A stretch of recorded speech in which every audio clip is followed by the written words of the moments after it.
Les recuerdo, esta actividad se llama Ser Cuidadores.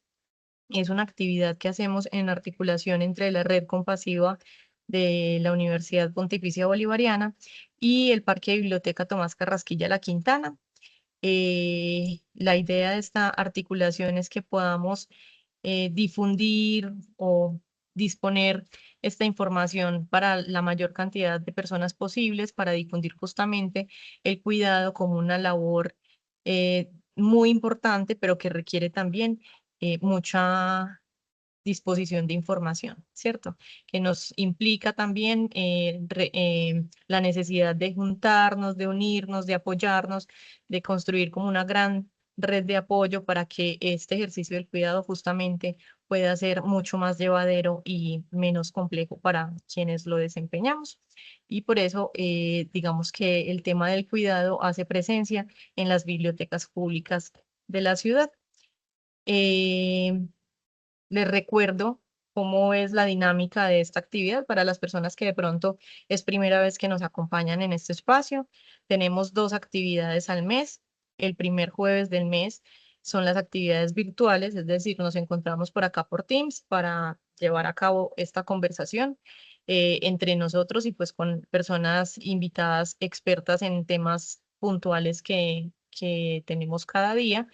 Y el tercer jueves del mes ya la reunión o la actividad la llevamos a cabo aquí en el Parque Biblioteca Tomás Carrasquilla La Quintana, justamente para arañarnos un ratico de esa labor del cuidado y podernos encontrar, podernos ver, poder compartir nuestras experiencias y poder regalarnos como un ratico también de estar con otras personas que están de alguna manera desempeñando esta labor también para poder aprender de sus experiencias y para poder compartir con otras personas. Entonces, esas son las 2 modalidades de esta actividad. Y bueno, también tenemos en cada uno de los encuentros, tanto virtuales como presenciales, el acompañamiento de un practicante de la red compasiva. Entonces le doy también la bienvenida y el saludo a Richard, que está también por acá con nosotros. Bueno, muy buenas tardes. Así como lo dice la profe Isa, mi nombre es Richard Plaza, soy el practicante de psicología en este semestre en Red Compasiva. Acompaño en las diferentes estrategias y alternativas que tiene la red para fomentar la cultura del cuidado. Esta vez nos compete los talleres de ser cuidadores, como bien lo decía la profe, en la alianza con la Biblioteca Tomás Carrasquilla La Quintana y nos más allá de ayudar a la red con esta estrategia, quiero que ustedes sepan que soy un intermediario. Cualquier necesidad, cualquier otra cosita que se les presente en torno a la labor del cuidado, me pueden decir a mí para hacer el contacto con Red Compasiva y asesorarlo en lo que necesite. Bueno, el Bu- día de hoy, Sí, ¿quiere Richard. decir algo, profe? Sí, qué pena. Hacer como un paréntesis para también contarles como las posibilidades de participación. Les pedimos que tengamos todo el tiempo la cámara y el micrófono apagaditos para que no nos vaya a hacer interferencia, sobre todo pues porque está lloviendo y puede también interferir mucho. Y que en la medida en que queramos participar, podemos alzar la manito o podemos abrir el micrófono y participar directamente para que lo tengamos presente.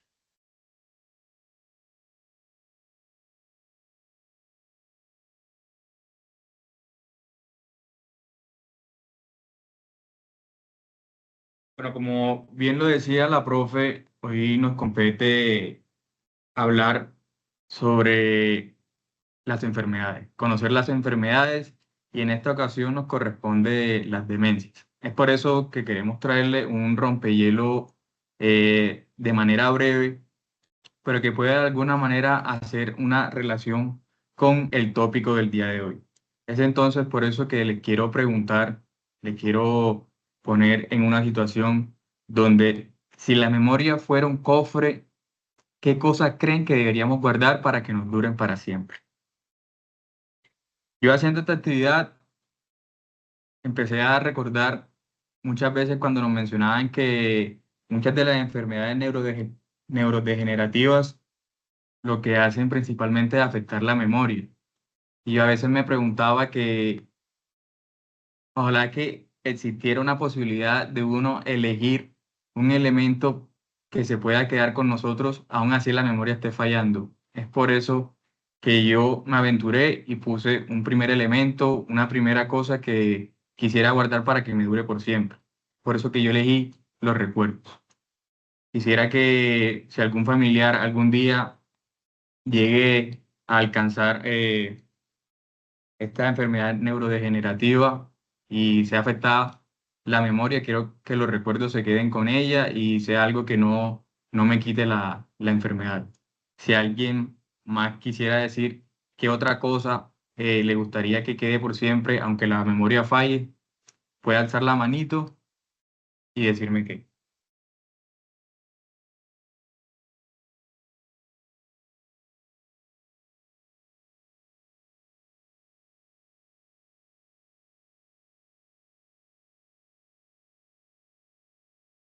También pueden escribir por el chat, si de pronto tienen problema con el audio.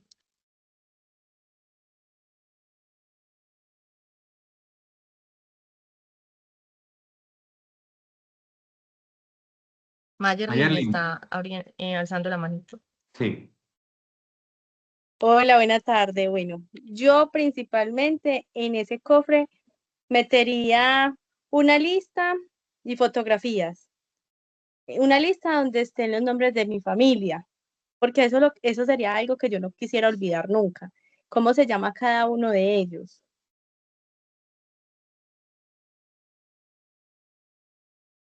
Ahora que nos mencionas que también metería en ese cobre fotografías, quiero que por favor me digas una fotografía en particular, si es que existe, si es que la tienes, y me la describas por favor, me digas en qué momento se tomó, qué miembros de la familia estaban ahí. Bueno, esa fotografía, pues nosotros cada año nos tomamos una foto familiar en diciembre, casi siempre lo hacemos como el 24 o el 31 de diciembre, donde estamos todos, todos, todos.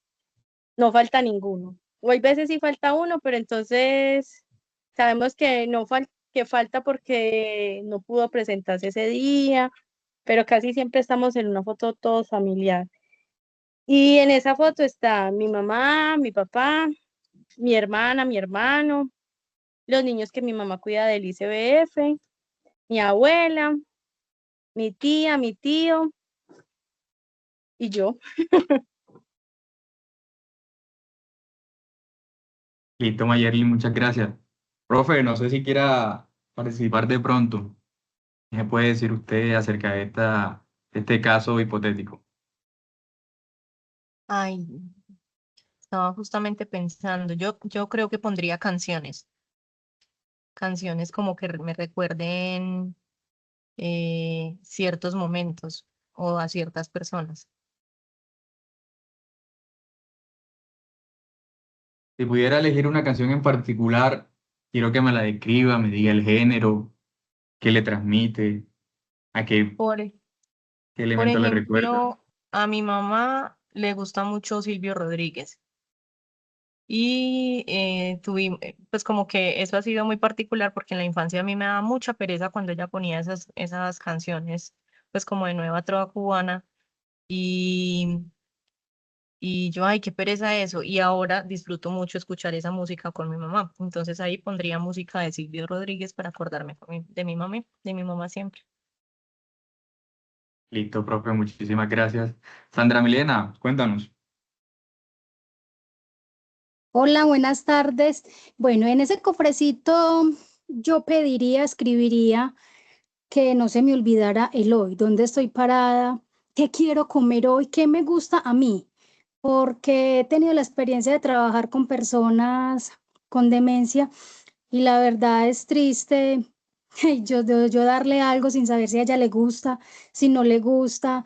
Entonces me gustaría eso, como no perder mi sabor, los gustos, que me gusta. Hoy quiero poner este vestido, hoy decido por mí. Ay, me gustaría tanto, pero bueno, yo sé que, que va a ser imposible, pero bueno, bueno, muchas gracias.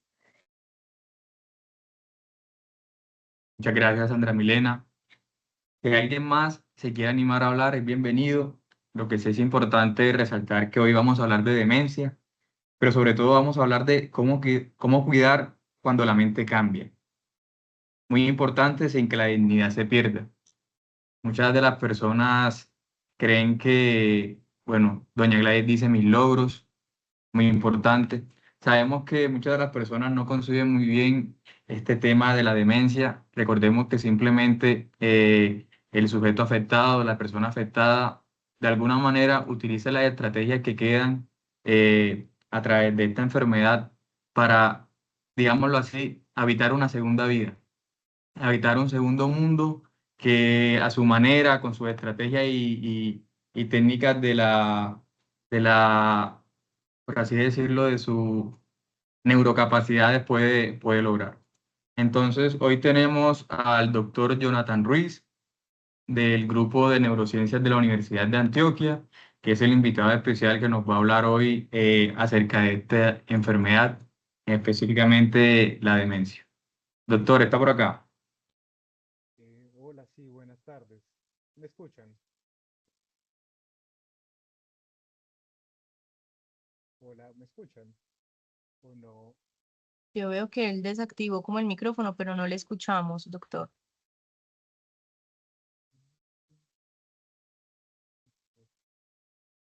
Ahí me están escuchando tal vez. Sí, Sí, señor, ahí ahí sí sí. está muy Ah, bien. bueno, ¿y me escuchan bien?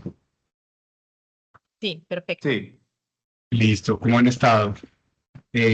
Mucho gusto, soy Jonathan Ruiz, soy médico del Grupo de Neurociencias de Antioquia y pues estoy muy agradecido que me hayan invitado a compartir con ustedes acerca de las demencias y las adaptaciones y los cuidados que debemos tener con los pacientes con demencias.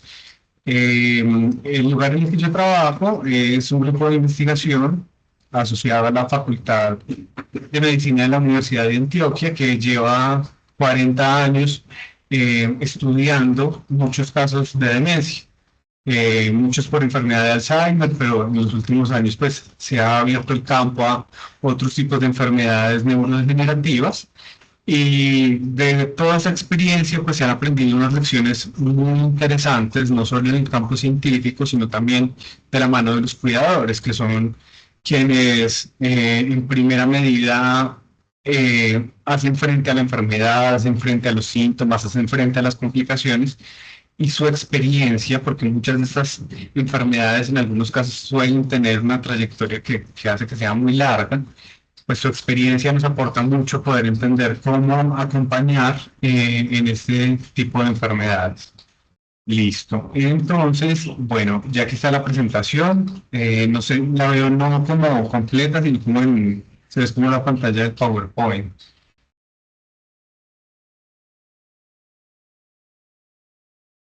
Listo, déjeme revisar un momento.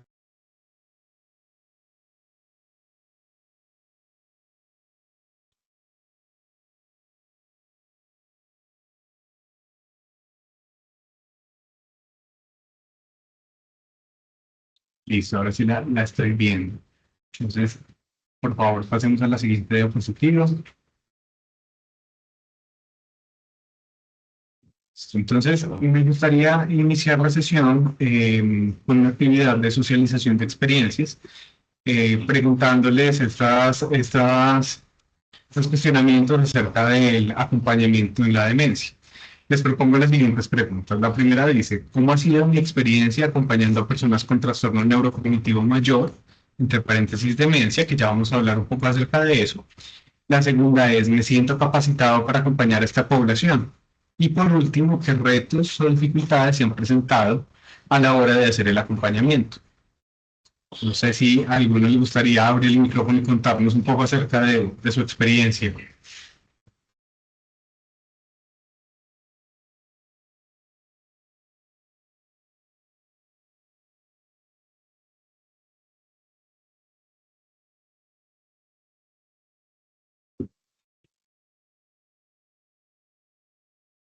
Por ejemplo, ahorita en la actividad inicial, una de las participantes nos comentó que algo que le sorprendía o le impactaba a la hora de acompañar era ver que, por ejemplo, le daba comida a las personas con demencia, pero ella en la lectura que hacía del paciente no podía saber si el paciente disfrutaba la comida, si era algo que le gustaba, o definitivamente no.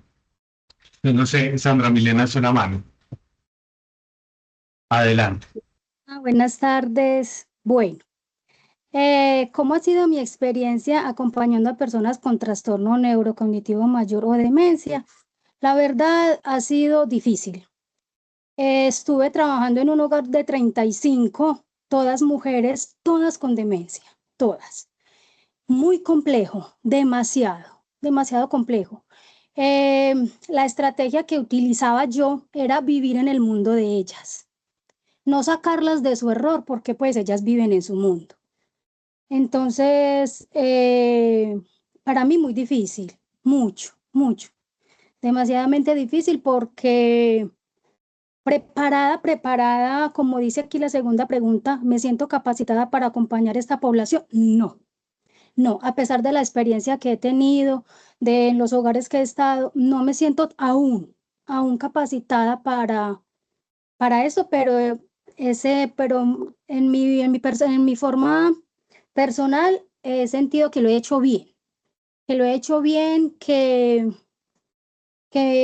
no me siento pues como, o sea, que no me es imposible, para mí no me es imposible, pero sí siento que me falta algo como para yo brindarles a ellos como lo que ellos tanto necesitan. Es que muchas veces es complejo porque uno no sabe si ellos están contentos, si ellos no están contentos, si ellos quieren algo. Entonces es como muy complejo. Muchos, no es que toda la vivencia con ellos es muy compleja tanto para uno como para ellos. Retos o dificultades todas, pues no. Retos, eh, tratar de hacerles la vida más amena, entenderlos. Si ellos dicen que es gris, si ellos dicen que vamos a correr, corremos, si quieren comer el dulce se le da. Bueno, dificultades, sacarlos de muchos errores que uno quizás los ve, pero ellos no. Como ejemplo que hacen muchos, eh, subirse por las rejas, estregar el pañal con el popó, para ellos es normal. Entonces, tratar muchos temas así ha sido difícil. Entonces, la experiencia, pero es bonito vivir con ellos, su mundo, sus alegrías, sus tristezas, su soledad. Eso también me ha dado muy duro en los hogares que he estado, la soledad de ellos, porque ellos pueden tener demencia, pero casi todas no aceptan que están ahí y por qué las dejaron ahí. Solamente repiten eso. ¿Por qué me dejaron aquí si yo tengo mi casa? ¿Por qué me abandonaron? Entonces es triste, muy triste. Bueno, ahí les comparto un poquito pues como de esa experiencia que he tenido. Muchas gracias por el espacio. Muy interesante la experiencia, Sandra. Mencionas unos puntos que son cruciales frente a esas limitaciones, ¿sí? O sea, nos afrontamos a personas que muy probablemente por los cambios que están ocurriendo en su cerebro ya no están tan conectados con la realidad tal como lo hacemos nosotros. Eso se convierte en un reto, poder. Lo que Sandra intenta hacer, por lo que veo desde su trabajo, es casi que intentar ver el mundo como ellos lo ven. Y eso nunca va a ser fácil, el ponerse en la posición de otra persona, el intentar entender que una persona haga un gesto que pueda parecer incongruente, que pueda parecer inapropiado, es muy difícil. Pero esas son parte de los retos a los que se exponen los cuidadores y que progresivamente se van desarrollando como habilidades. Y tocas un tema muy importante que tiene que ver con la soledad y es bien llamativo, ¿no? Uno ve que estos pacientes que van perdiendo gran parte de lo que son porque o van olvidando muchas de las cosas de su historia, de los eventos recientes, u otros tienen unos síntomas comportamentales muy graves y eso les afecta su relacionamiento. A pesar de todo eso que puede ir apareciendo, la parte emocional pareciera guardar como con la preservación, y aquí vale la pena mencionar que, por ejemplo, muchos de los pacientes que ven cuando ya están en unas fases muy avanzadas, que ya están postrados en cama, que ya no pueden moverse, son muy sensibles a los cambios de cuidadores, porque ellos en su capacidad cognitiva que tienen, que es limitada, que es diferente a la del resto de las personas, aún manejan unos elementos que son muy primitivos, que son muy primarios, como es la emocionalidad. Entonces ellos se ponen muy sensibles ante el cambio de una persona en quien confían, por la cual sienten aprecio. Y eso se torna un reto muy importante para un cuidador, porque definitivamente una sola persona no puede encargarse eh, del paciente. Muchas veces, como el caso de Sandra, pues esto puede ser una situación laboral donde una persona ofrece cuidado en un contexto laboral, pero en otros casos los familiares son quienes terminan asumiendo roles de cuidadores, que hace que durante muchos años tengan que estar al pendiente del cuidado de sus familiares, que son pacientes, y terminan cayendo en algo que se llama síndrome del cuidador quemado, debido al desgaste y a la exigencia tan grande que tiene el cuidado de una persona cuyas habilidades cognitivas han disminuido. ¿Alguien más quisiera compartir su experiencia? ¿Alguien más ha tenido la oportunidad de tratar con este tipo de pacientes?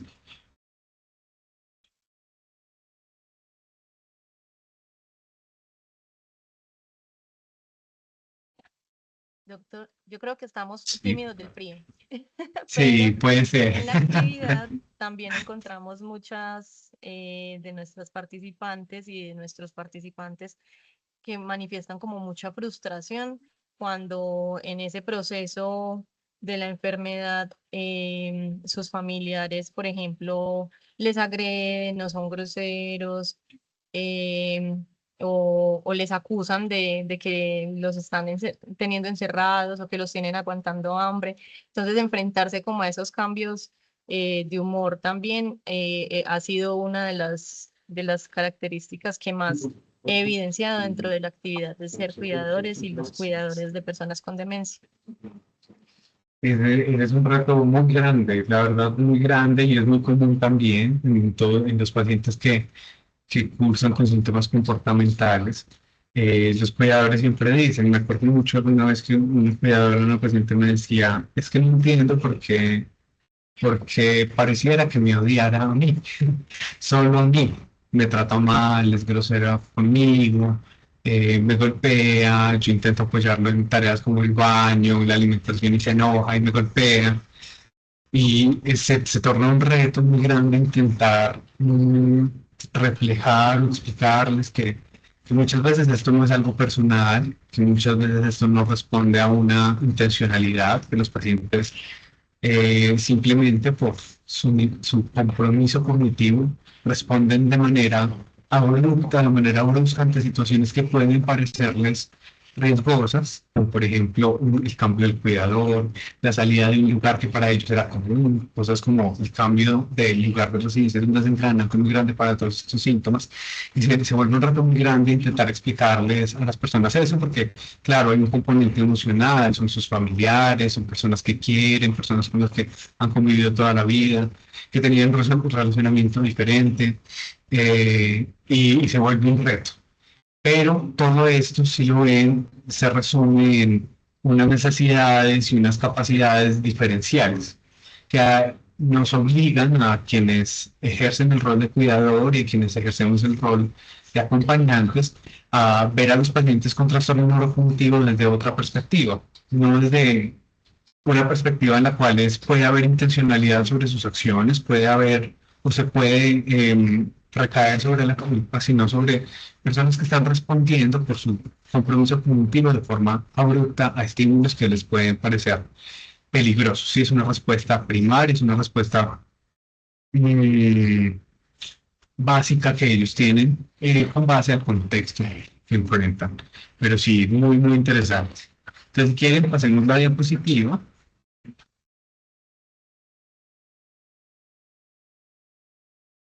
Entonces, les comentaba que todas estas experiencias que compartimos se resumen un concepto que debemos tener como etiqueta, que debemos llevar como idea principal y es las capacidades diferenciales que tienen las personas. Entonces, para hablar de estas capacidades diferenciales, quise traerles tres imágenes que nos representan a diferentes personas en diferentes momentos de la vida. Y quiero preguntarles, ¿qué diferencias y similitudes se encuentran entre estas personas? Entre, ay, nos pasamos. Entre estos niños que están al lado izquierdo, entre esta mujer que está en la imagen de la mitad, y entre este señor que está al lado derecho.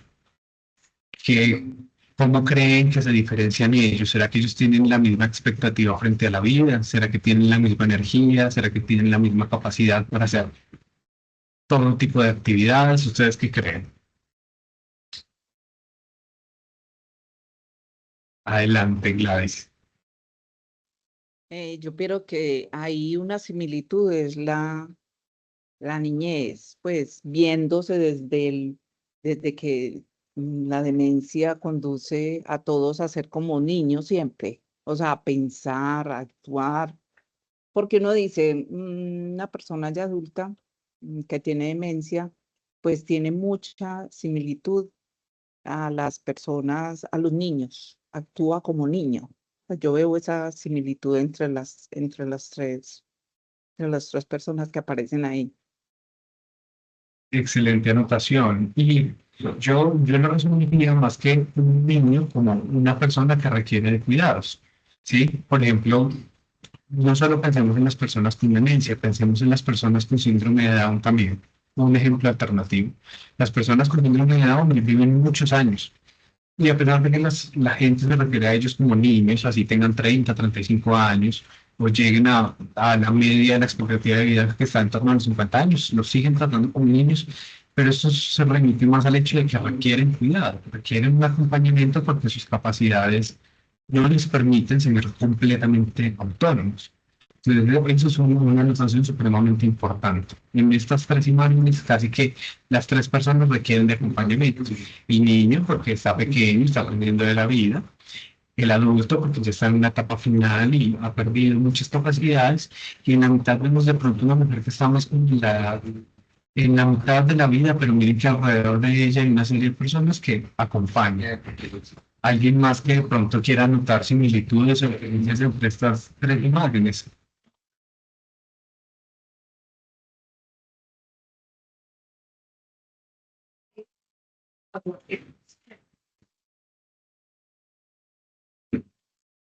Pero bueno, esa era la idea principal que quería transmitirles, que estas personas, indiferente de su edad, tienen unas necesidades y unas capacidades diferenciales que obligan a que junto a ellos esté alguien que pueda apoyarlos en elementos como la toma de decisiones, la ejecución de actividades que pueden parecer muy básicas, pero que cuestan trabajo.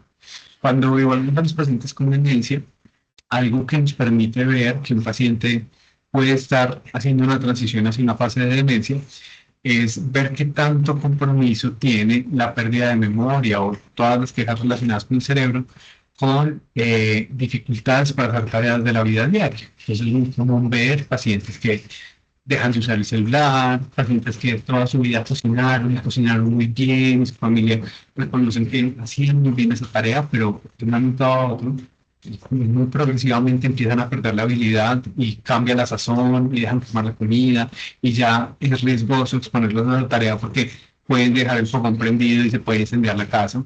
Entonces uno va viendo que su capacidad funcional y su autonomía para hacer tareas que, lo que les digo, pueden parecer sencillas, pero realmente requieren de una coordinación mental muy grande, se ve comprometida.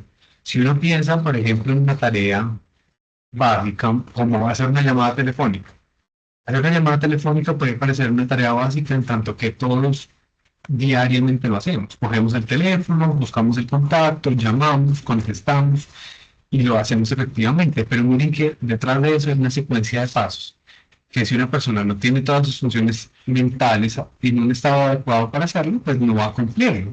Si yo tengo problemas de la memoria y me propongo llamar a un familiar y desbloqueo el celular y entro a los contactos y olvidé a quién iba a llamar, esa capacidad para ejecutar la tarea se va impactando y una tarea que puede parecer fácil se va a convertir en muy difícil. Entonces estas personas tienen una necesidad de acompañamiento, independientemente de su edad.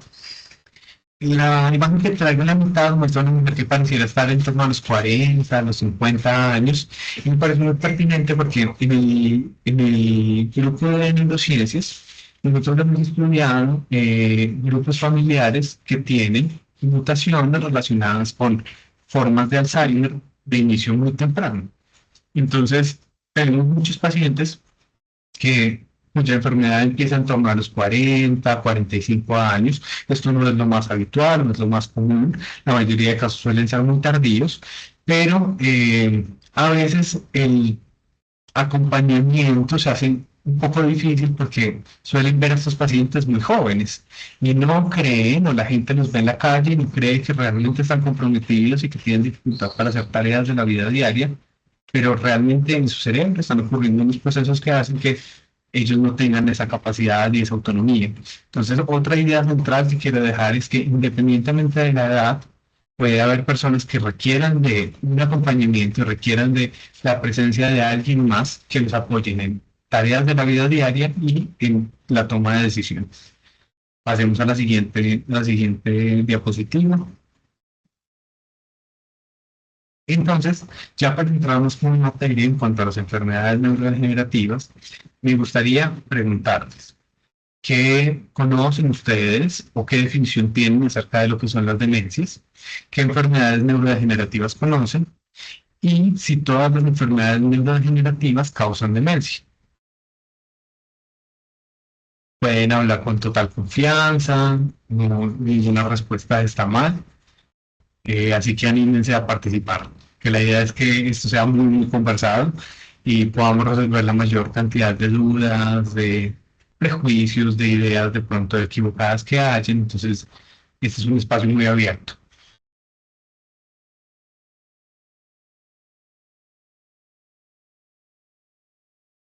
Gladys, adelante. Bueno, yo creo que las demencias son como un deterioro pues del cerebro, ¿no? Un deterioro, sí, o una enfermedad en el cerebro. Pues pienso que son las dos, deterioro o una enfermedad. ¿Y qué enfermedades neurodegenerativas? Pues yo neurodegenerativas conozco el Alzheimer y el Parkinson. A ver, todas las enfermedades neurodegenerativas cursan con demencia. Ahí sí no estoy muy segura, porque pues yo pensé que el Parkinson era neurodegenerativa, pero nunca pensé que se cruzara con la demencia. Yo lo viví en mi vida con mi madre y pues ella le dio demencia teniendo Parkinson.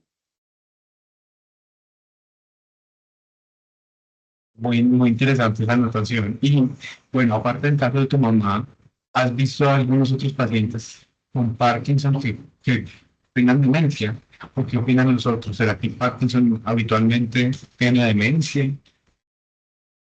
Y yo le contesto, doctor, eso es porque yo tengo Sí. una amiga que tiene Parkinson y ella no tiene demencia y está muy joven, o sea, está muy joven y entonces por eso yo no asocié el Parkinson con la demencia, porque veo que el Parkinson no, pues no, yo inicialmente cuando mamá le detectaron Parkinson, pues tenía ya mucha edad, ¿no?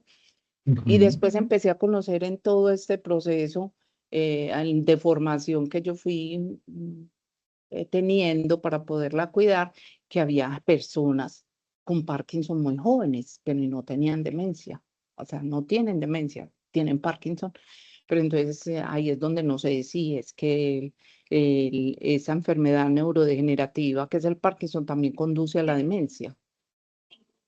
Esa es una excelente pregunta, es una muy buena pregunta, porque sí, efectivamente, hay algunos casos de pacientes que con Parkinson, posteriormente a edades muy tardías, pueden hacer demencia. Esto en algunos casos explicado por el Parkinson, pero en otros no tanto, sino porque a la par aparece otra enfermedad neurodegenerativa, eh, el Alzheimer, aparece una pérdida de memoria que puede ser normal para la edad o un cuadro específico de demencia. Eh, Y también en casos de pacientes con Parkinson muy jóvenes. En el grupo de neurociencias tenemos varios casos.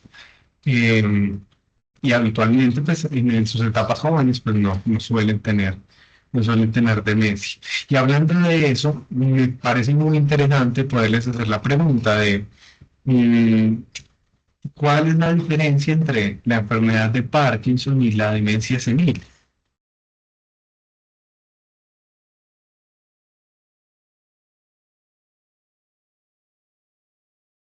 Una preguntita, doctor. Sí,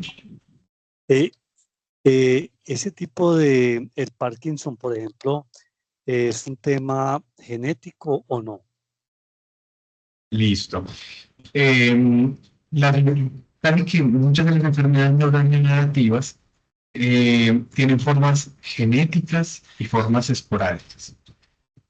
Cuando hablamos de algo genético, lo genético es muy amplio, muy amplio. Y lo genético no todas las veces significa que si mi padre o mi madre lo tiene, yo lo voy a tener. Lo genético simplemente habla de que en el ADN, como el libro de instrucciones que todas nuestras células tienen, que es el ADN, el material genético, hay alguna variante, alguna mutación que es diferente, yo puedo estar predispuesto a tener la enfermedad. Pero hay algunos casos donde eso puede ser heredable.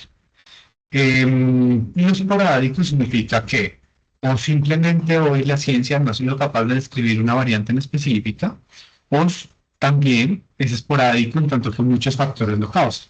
El Parkinson es una enfermedad interesante porque hay causas genéticas, hay algunas variantes, algunas mutaciones que tienen unas personas que ocasionan que la enfermedad aparezca un poco más temprano y que puedan desarrollar unos síntomas que son diferentes. Pero hay algunas mutaciones que causan una enfermedad que es muy similar a lo esporádico, a lo que pudo haber sido causado por cualquier factor ambiental, de vida, biológico. Pero en esos casos esporádicos, lo esporádico incluye, hay unos factores de riesgo descritos. Entonces, por ejemplo, la exposición a ciertos tóxicos se ha descrito como un factor de riesgo para tener la enfermedad. Algunos factores biológicos, algunos factores relacionados con el lugar de procedencia, pero son factores que no necesariamente explican o sean una causa, ¿sí? No quiere decir que todo el que se exponga a un tóxico en específico que sea asociado con el Parkinson va a tener Parkinson. Eso ya depende mucho de las diferencias que todos los seres humanos tenemos. Pero las neurodegenerativas tienen eso, son muy amplias porque unas son genéticas, otras no son genéticas. El Alzheimer como enfermedad puede ser genético, como los grupos familiares que les cuento que vemos aquí en las neurociencias, pero en muchos de los casos de personas mayores que tienen quejas de la memoria, que es algo muy común que ahora, pueden ser esporádicos, simplemente hubo muchos factores de riesgo, como lo cardiovascular, lo ambiental, que pudo haber interferido en que tengamos la enfermedad. Sí respondí la pregunta, señor José. Algo como parece ser. Ajá. Digamos, Y el que le va a dejar más igual. Sí, sí, Listo, parece que sí. Yo estaba preguntando, ¿qué diferencia creen que hay con la demencia senil? ¿Es un tipo de demencia? ¿Lo han escuchado? ¿La demencia senil es diferente a la enfermedad de Alzheimer? Si esa es el departamento para que lo pueden generar, Apaguen el micrófono. manejan medicamentos muy baja calidad. No estoy escuchando, Gladys. Es que como hay, Eso, como hay una interferencia, entonces no se escucha. no serían las. No me escucharon. Sí, claro que sí. Vale. Bueno, yo pienso, yo doctor estoy ahí, pues opino sobre el Parkinson en lo poquito pues, que he vivido con mi hija, con mi madre. Es que eso ha sido una enfermedad neurodegenerativa de pues ha sido las neuronas, ¿no? Las neuronas que se han ido como deteriorando, ¿no? Pero cuando empezó esa enfermedad, nosotros como hijos empezamos pues a pensar, "Uy, ¿será que la alimentación?". Ahora usted dijo cosas muy importantes, pero uno sí le da como temor pensando que eso puede ser, que puede ser algo que se transmite de generación, o sea, que puede ser genético. Sí, genética es una la palabra. Pero ahora que usted nos dice eso, y la demencia senil, yo pues lo relaciono mucho como con la edad, como ya con la vejez. Esa es como la diferencia que yo veo en las dos. Es decir, y bueno, Gladys, ¿tú consideras que la demencia senil es algo normal? Todos cuando conforme vayamos envejeciendo, vamos a tener demencia. No, porque yo conozco gente desde ya de muchos años y no tiene demencia. Por eso uno dice, uy, no, y les pregunta, a ver, ¿qué tipo de vida han tenido? Como porque eso es como lo que uno desea, no llegar a la vejez con una demencia, ¿no? Pues cómo prepararse uno para no tener demencia. No, yo pienso que no es sinónimo de que la vejez sea demencia, no, a unas personas les da, a otras no. Muy bien. Entonces, por favor, pasen la diapositiva y vamos a explicar esos conceptos. Entonces, la demencia fue un término que se utilizó mucho tiempo para hablar de este grupo de enfermedades que usaban con esos problemas cognitivos, que no siempre son de memoria. Es muy común escuchar que uno ve que las personas digan, no, un familiar estaba olvidando las cosas, se le olvida dónde dejar los objetos, se le olvida dónde, qué tenía que hacer, deja el foco prendido, olvida las tareas, olvida las instrucciones.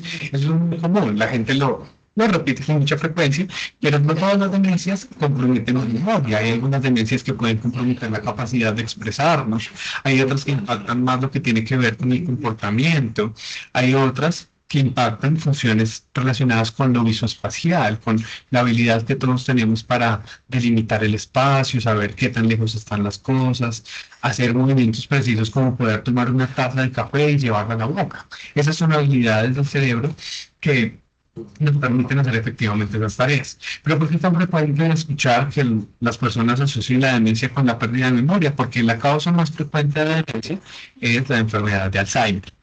Entonces, ¿qué diferencia hay entre un trastorno neurocognitivo mayor y una demencia? Realmente son lo mismo. El término trastorno neurocognitivo mayor de pronto intenta buscar que usemos, como que quitemos un poco esos elementos que son despectivos en el término demencia, ¿sí? Porque no hablamos de una persona demente, descerebrada, no, hablamos de una persona que tiene una enfermedad que le hace perder sus capacidades y sus habilidades cognitivas. Entonces yo quiero que vean aquí dos imágenes que muestran el corte, un corte del cerebro. Entonces es como, miren mi cabeza, es como si de adelante y hacia atrás hubiésemos cortado la cabeza para separar la parte de adelante y la de atrás y estuviéramos viendo el cerebro. ¿Qué ven de diferente entre el que dice normal y el que dice Alzheimer? ¿Qué ven que señalan las flechas? Que hay fracturas en el de Alzheimer. Fracturas, se ven como más espaciecitos, ¿cierto? Sí. Como que esos espacios se ven muy profundos. Se ven unos espacios como si se hubieran abierto pues partes de nuestro, pues partes del cerebro, no sé cómo expresar eso, pero, pues como si se hubiera abierto algo en el cerebro, que es lo que yo pienso, pues que pues no entiendo bien, pero lo veo. Exacto, o sea, los cerebros se ven diferentes. Y de pronto ves, Gladys, que el del Alzheimer se ve como más pequeñito, como más delgado, como si estuviera menos fuerte, menos estructurado. Sí, más delgado, como más plano. Exacto. Entonces, eso es supremamente importante. Si nos ubicamos en la imagen que dice Alzheimer, en la primera flecha larguita, ahí vemos un espacio, un hueco que no se ve en el cerebro normal. Y ese hueco, ¿de qué nos da cuenta? Que las células son las que conforman esa estructura del cerebro, o sea, pequeñas unidades que una vez se unen, forman esta gran estructura, se han muerto. allí ya no hay esas células. Y perder esas células implica que perdimos esos recuerdos, capacidades o elementos asociados a esas células, porque nuestro cerebro funciona por la unión, la conectividad de todas esas células. Entonces, en el Alzheimer, que es el modelo más importante de enfermedad por lo frecuente que es, los pacientes en su cerebro, podemos pasar de diapositiva, por favor. Exacto. Y en la siguiente que se vea el título. Entonces, en su cerebro van acumulando una serie de basuritas que son dañinas para el cerebro. Entonces, si ven en la imagen de la izquierda, esa figurita es un dibujo, una representación de la neurona, de esas células que conforman nuestro cerebro. Nuestro cerebro tiene muchas de ellas que se conectan entre ellas, que se mandan información y esa información se la pasan con esos pisitos que están al final, se la van pasando entre una y otra. Y eso es lo que asegura que nosotros podamos tener todas las funciones cognitivas. Un paciente que cursa con enfermedad de Alzheimer, que tiene unos problemas de memoria muy graves y lo suficientemente graves para causar que pierda la independencia y la autonomía para hacer las cosas, se van acumulando una serie de basuritas que ahí, como las pueden ver, se llaman A, beta y tau, que son como esos ovillitos o esas plaquitas que son basuritas que las células normalmente producen, pero que en un paciente que está sano, el cuerpo y el cerebro del paciente tienen la capacidad de eliminar. Obviamente, conforme envejecemos, estas plaquitas también pueden acumularse. Y hay unos cambios que son esperables para la edad, pero como decía Gladys, un envejecimiento exitoso no conlleva de por sí que lleguemos a hacer demencia, ¿sí? No es convencional o no es normal que conforme envejecemos perdamos capacidades al punto de que perdamos completamente la autonomía. Si hay algunos cambios, por ejemplo, en torno a los 50 años se vuelve muy común que las personas empiecen a tener un grado de anomia. Entonces, no sé si les ha pasado que a veces la abuela o la mamá puede confundir el nombre de los hijos o de los nietos. O dice, ay, pásenme esta cosa, ¿cómo es que se llama esta cosa? O pueden hablar de una película, pero no recuerdan el nombre o el nombre de la canción. Eso es la anomia, se les dificulta algunas cosas con respecto a los nombres, pero miren que eso no es, en muchos casos no llega a generar mucho impacto. Entonces eso puede ser normal, y hay unos cambios que son normales porque el cerebro y el cuerpo pues va perdiendo su capacidad o su vitalidad, pero hay unos valores que son normales.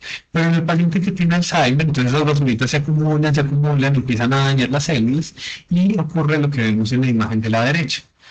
La neurona se empieza a morir. Y por eso, cuando ya vemos el cerebro grande, encontramos que tiene unos huecos y unos espacios enormes que se traducen en que el paciente no pueda pensar bien, no pueda recordar bien las cosas, no pueda hacer las tareas que normalmente hace. Pasemos a la siguiente diapositiva. ¿Hasta aquí tienen alguna pregunta?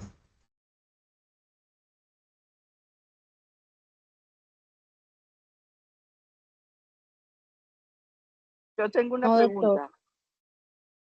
Virginia, cuéntanos. Sí, gracias, doctor. Mira, mi pregunta es la siguiente. ¿Puede existir que una persona que tenga demencia senil sea esporádica? O sea, en determinado momento hace cosas y dice cosas que ofenden y hacen daño y maltrata, y hay maltrato físico hacia las personas que lo rodean. Pero al otro día o al momentico, a las 3 horas, ya está bien, ya está normal. Ya está bien. Ya no, Sí. ya es una persona normal como usted y yo. Y entonces nos quedamos sin saber si eso es demencia o si lo que dijo hay que aceptarlo, las ofensas y lo que hace hay que aceptarlo porque es demencia. ¿Es posible ese caso?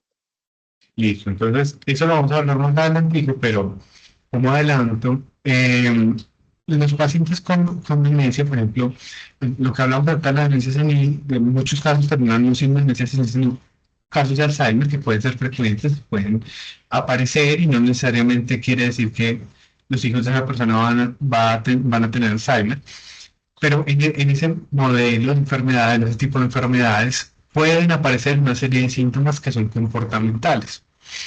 Entonces, por ejemplo, ¿qué he visto yo en la consulta? Hay pacientes que en la tarde empiezan a agitarse. Entonces ellos se paran de la cama, se paran de la silla, empiezan a caminar alrededor de la casa, se sienten intranquilos, dicen que se quieren ir para su casa a pesar de estar en la casa. Y eso se vuelve un reto. O por ejemplo, están con alguien que no es, a quien no frecuentan muchas veces y se tornan agresivos. Quieren que su cuidador esté presente, pero como el cuidador no puede estar, el cuidador que el paciente conoce normalmente, entonces se pueden tornar agresivos, pueden llegar a golpear a esa persona que les parece extraña. Hay unos, por ejemplo, que en un punto avanzado de la enfermedad ya no reconocen su reflejo en los espejos y entonces al ver al reflejo pueden pensar que es alguien desconocido y golpean el espejo. Entonces sí puede haber unos síntomas comportamentales que van a aparecer en el curso de la enfermedad y que hay que tratar, dependiendo de qué tanto impacto generen. Ahora, tú me comentas que pareciera ser que estos síntomas en la persona que tienes en mente son fluctuantes. Entonces, para eso, pues digamos que no conozco el caso, no tengo mucha información, es pertinente que se haga una evaluación neuropsicológica completa, que se haga una evaluación neurológica, que se vea pues cuál puede ser la causa de estos síntomas y si efectivamente ese paciente tiene una demencia o no.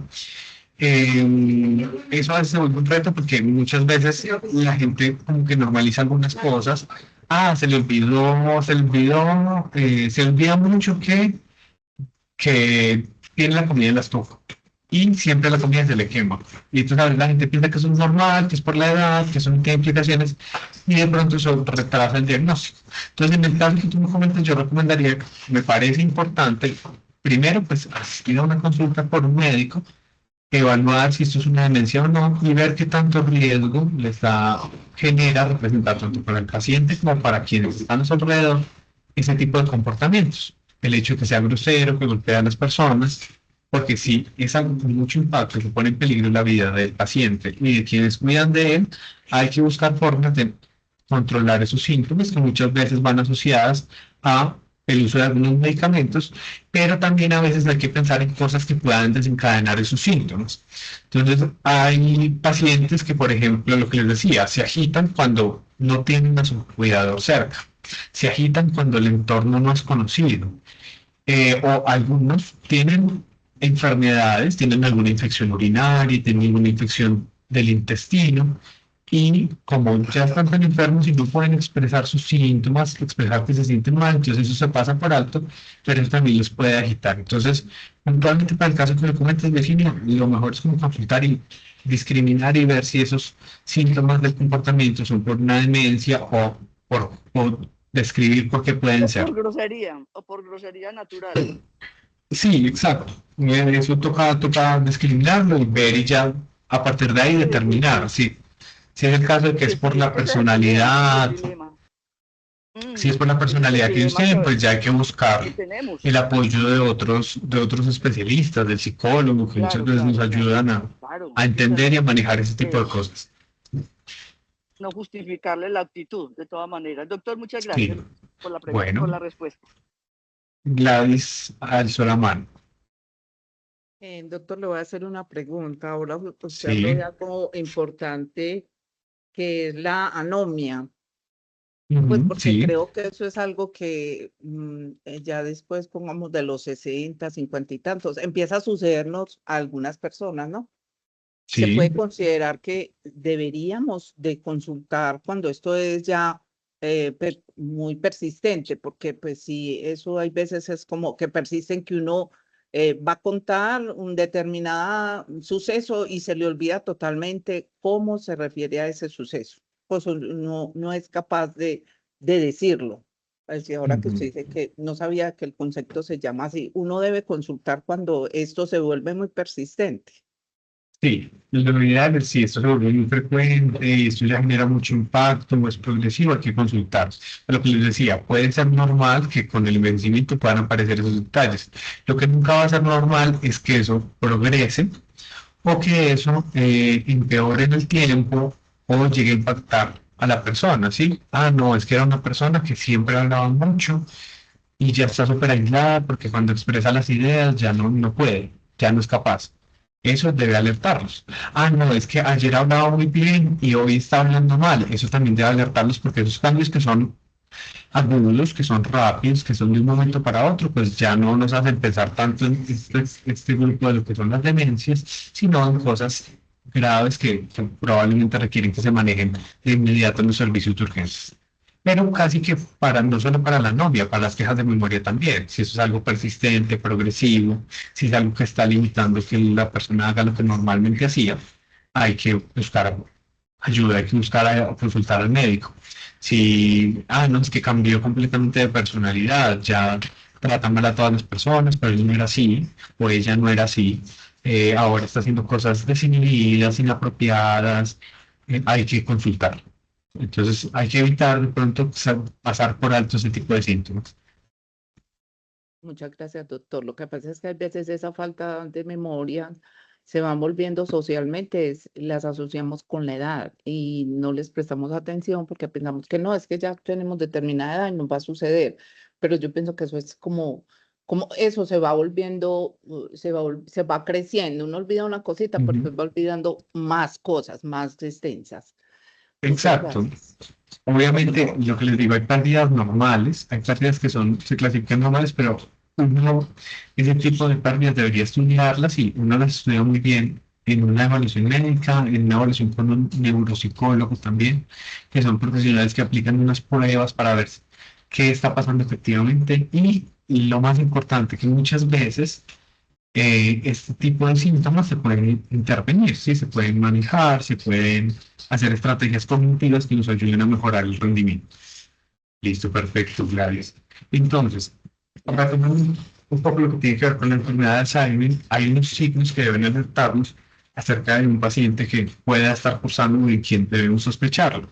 Cosas como perder la memoria y que esta pérdida sea tan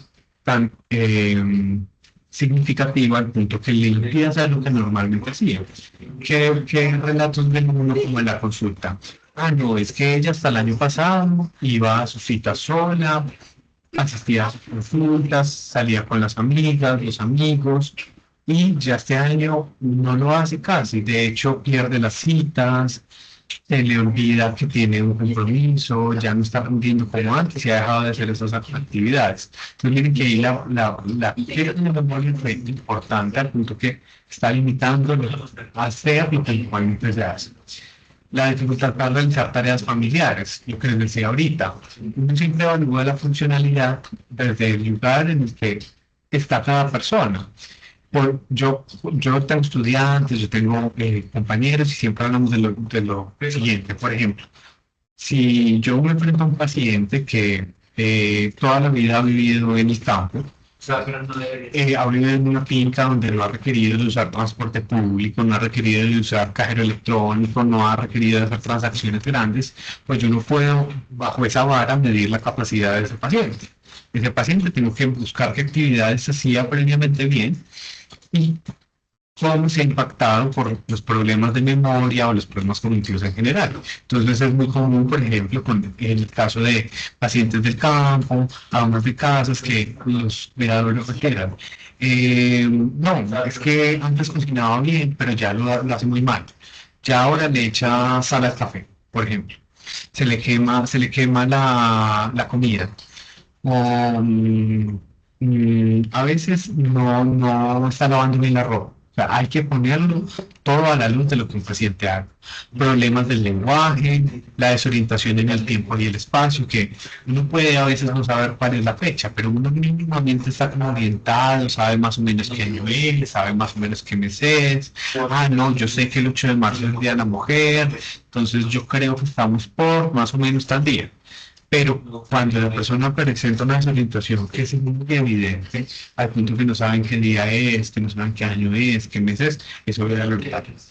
el deterioro del juicio, es decir, tienen problemas para determinar comportamientos sociales, para saber cómo relacionarse, dificultad con los conceptos abstractos. Entonces, muchas veces uno ve que los hijos comienzan y la queja puede ser es que yo le doy las instrucciones de lo que debe comprar en la tienda y se le olvida, y no lo trae. Yo le repito varias veces y no es capaz de entenderme lo que estoy diciendo. Entonces, también debe llamarnos la atención. Extraviar los objetos, cambio de estado de ánimo o en el comportamiento, dificultad para comprender la información visual y el retiro de las actividades laborales. El aislamiento es muy claro, es muy evidente. Eso puede llegar a pasar porque los pacientes se sienten poco funcionales, se sienten poco capaces de hacer las cosas. Y eso nos lleva a este elemento del cambio de ánimo. Muchas veces lo comportamental también surge porque ellos sienten mucha frustración al ver que están haciendo las cosas mal, al ver que no tienen tanto rendimiento como antes y eso les genera frustración y tristeza. Podemos pasar la diapositiva, por favor. Bueno. Entonces, hay unas fases descritas para la enfermedad que también nos deben retomar este concepto de lo que es las capacidades diferenciales, porque conforme avanza la enfermedad, los pacientes no van a poder hacer lo mismo. Entonces, cuando estamos en una fase leve, los pacientes con Alzheimer pueden presentar problemas de la memoria que pueden parecer normales, problemas para orientarse en lugares que no son muy comunes, problemas para hacer tareas sencillas como manejar medicamentos, hacer planes, manejar dinero y problemas para aprender a instrucciones. Pero este tipo de enfermedades que son neurodegenerativas van a tender a progresar en el tiempo. Entonces, los pacientes conforme pasa el tiempo van a ir perdiendo más y más y más capacidades y el cuidador debe tener la habilidad de reconocer en qué momento una habilidad se ha perdido. Uno desde la consulta le recomienda a los cuidadores que mantengan a los pacientes lo más activos posibles, que los involucren en la mayor cantidad de actividades que puedan, todo conforme a sus capacidades. Pero el cuidador tiene que estar muy atento a cuando una actividad como, por ejemplo, dejarlo salir de la casa solo puede significar un riesgo porque se puede perder.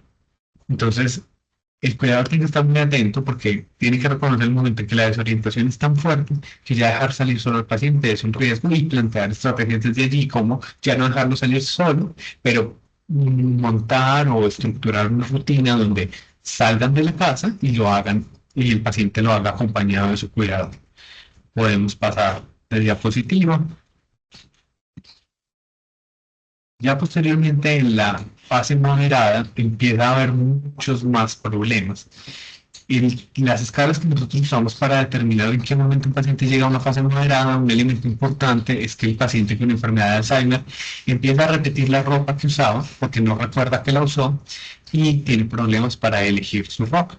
Entonces ya ahí entran acompañamientos que el cuidador debe tener como seleccionarle la ropa, o estar atento a que no repita la ropa, o estar atento a que cuando entra al baño se aplique bien el jabón, se lave bien el jabón, pueda limpiarse bien cuando tiene deposiciones, porque esta serie de errores van a empezar a aparecer conforme la enfermedad progresa. Y no tiene mucho sentido porque, como les mostraba en la imagen, el cerebro se está consumiendo, el cerebro está muriendo y perdemos muchas de las neuronas que sustentaban todas nuestras capacidades. Entonces, miren, puede ser común que tengan problemas para recordar datos personales, olvidan su fecha de cumpleaños, olvidan de dónde nacieron, luego se orientan en lugares que son comunes como la casa, luego ya no pueden hacer tareas de acicalamiento, lo que les decía, bañarse, vestirse, elegir su ropa, tener sus deposiciones, orinar apropiadamente y empiezan a tener una necesidad en muchas de las tareas básicas. Y progresivamente, podemos pasar a la siguiente diapositiva, van llegando a una fase que es grave, que está marcada por un elemento muy importante que es el postramiento. Pierden, no solo se vuelven dependientes en todas las actividades, sino que pierden estabilidad en la marcha y quedan recluidos a la cama. Entonces ya ahí uno ve que su compromiso es muy global, ya dejan de reconocer a muchas personas que son frecuentes, hablan un poco, ya no pueden caminar muy bien porque siempre tienden a caerse y empiezan a aparecer una serie de complicaciones de la enfermedad. Podemos pasar a la siguiente.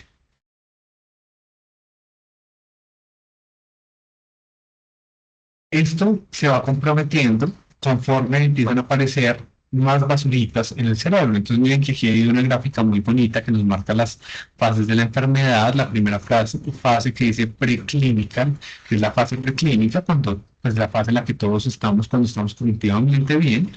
Esta fase que dice MCI, que es la fase de un deterioro cognitivo leve, y una fase que se llama demencia.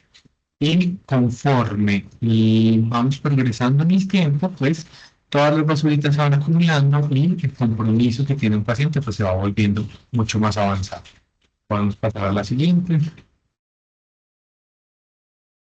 Entonces, retomemos una pregunta que les había hecho ahorita y es, ¿qué enfermedades neurodegenerativas conocen? Ya les mencioné que es muy frecuente que se nos hable de pacientes que pierden la memoria y que olvidan eventos recientes. Esa es una queja muy común y llega mucho a las consultas en este centro porque vemos pacientes con ese tipo de enfermedades, pero incluso en la consulta y la EPS suele ser muy común. Pero la demencia o los trastornos neurodegenerativos no siempre son por enfermedad de Alzheimer. Hay otras formas de demencia, como la demencia frontotemporal, en el que el cerebro se destruye más que todo en las partes de adelante, y esa parte que está adelante de nuestro cerebro es como en las caricaturas de ángel que nos dice qué hacer y qué no hacer. O el ángel y el demonio aquí al lado, en los hombres decimos qué hacer y no qué hacer. Es el que nos inhibe. Esa parte del cerebro es la que nos dice usted no puede, no sé, no puede desvestirse en la calle porque eso es inapropiado, por ejemplo, no es socialmente aceptado. Estas personas que tienen demencia frontotemporal empiezan a tener una serie de cambios de comportamientos, se vuelven groseros, tienen conductas que parecen sin sentido, algunos, por ejemplo, desarrollan obsesiones, unos se vuelven muy religiosos, personas que nunca fueron religiosas en la vida, y de un momento a otro se empiezan a volver muy religiosas, o empiezan a volverse obsesivos con acciones, con hacer cosas repetitivas, aparecen problemas del lenguaje en algunos casos, aparecen problemas para moverse en otros casos. Y ellos pueden llegar a ser groseros, pueden llegar a ser hipersexuales, pueden llegar a tener comportamientos que normalmente pensamos que no son correctos. Lo que les decía ahorita, no es que sean ellos, no es que ellos estén en contra de su cuidador, no es que ellos no tienen decisión, simplemente su cerebro ha perdido ese mando de control que les dice qué es lo correcto y qué no es lo correcto. También hay otra forma que se llama la fascia primaria progresiva, que tiene otras tres formas, como otras tres subdivisiones, pero en resumen, lo que se ve en común en estos pacientes es que pierden la capacidad para hablar adecuadamente. Por ejemplo, en la forma gramatical, los pacientes saben lo que quieren y en su mente quieren decir, yo quiero comer helado, pero lo que sale, lo que se expresa, no es la frase, yo quiero comer helado, sino que ellos o no pueden expresarlo o se confunden conjugando las cosas. Cometen errores gramaticales, yo comer helado, yo querer comer helado. Y eso los lleva a tener problemas para tener un adecuado lenguaje. En la forma semántica, los pacientes olvidan los nombres de las cosas. Entonces, la cosa, pero no logran especificar su nombre. Y la logopédica es una forma que tiene muchas características del Alzheimer. Pero entonces miren que van apareciendo, o sea, la demencia empieza a abrirse como un campo con muchas ramitas, y vemos que no solo son problemas de memoria, sino que puede haber problemas de muchas otras capacidades. Miren lo que hablábamos ahorita, la demencia por enfermedad de Parkinson. Puede suceder, puede aparecer muy tardíamente, pero también hay una forma que se llama demencia con cuerpos de Lewy, en la que aparecen cosas que suelen aparecer en el Parkinson, como el temblor, o se ponen rígidos, pero en unos patrones diferentes y que causan unos compromisos cognitivos diferentes. Pero el Parkinson también tiene como otros primos, que son un grupo grande que se llaman los parkinsonismos atípicos, donde, por ejemplo, el paciente con PSP tiene la mirada fija, sí, todo el tiempo, y no puede mover sus ojos adecuadamente. Y eso nos lleva a cometer muchos errores visoespaciales. El de síndrome corticobasal puede estar como comprometido de una parte del cuerpo y esa parte del cuerpo no la puede mover bien. Entonces se le empiezan a dificultar hacer tareas como vestirse, comer con la cuchara, porque pierden como el conocimiento acerca de cómo hacer esas tareas que parecen sencillas. que parece que todos los días todos hacemos y que tienen una secuencia de acciones que son aparentemente fáciles, pero ellos pierden esa capacidad. O ya no reconocen muy bien cómo hacer esta secuencia de coger la cuchara, sacar la sopa, llevarla a la boca, o de pronto lo saben, pero su cuerpo no es capaz de ejecutarlo. También está la enfermedad de Huntington, que en la enfermedad de Huntington los pacientes, la mayoría, porque también hay muchas manifestaciones, pero la mayoría suelen empezar a tener movimientos anormales en el cuerpo, que se llaman coreas, pareciera que bailaran, no pueden controlarlos y posteriormente, pues ya con el paso del tiempo van haciendo más y más compromiso y ellos empiezan a perder la memoria, tienen algunas conductas impulsivas, en algunos, por ejemplo, tienen una ideación suicida, quieren quitarse la vida. Lo mismo, no es porque haya una intencionalidad, una culpa allí, sino que su cerebro ha perdido muchos de los mecanismos de control que garantizan que estos síntomas no aparezcan. Y también hay otra serie, otro grupo de neurodegenerativas, la ELA y otro tipo de enfermedades que no siempre cursan con elementos cognitivos, pero sí con otros tipos de elementos que limitan o que van matando al cerebro y que limitan la funcionalidad del paciente. El lenguaje, el habla, la capacidad de moverse. Pasemos la diapositiva, por favor. ¿Hasta aquí hay alguna pregunta?